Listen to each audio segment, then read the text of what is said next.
الثلج. هذا هو حسون السيخ، حسوني والنبر، النبر هداف الهدافين بالفيصلي هذا الموسم. لا حسون اليوم جايب معاه يعني كل ما يلزم الفيصلي في هذه المباراة.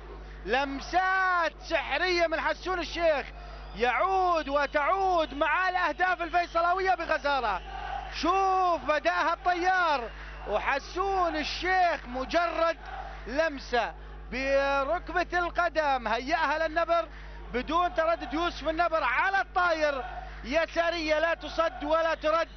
يوسف النبر الذي تحول من مدافع في الجهة اليسرى إلى جناح أيسر يؤكد بأنه يمتلك نزعة هجومية لا مثيل لها على الطاير. والله هذا الهدف بجوز هدافين ما شفناه سجلوه في بطولة الدوري. يوسف النبر حتى الآن في موسم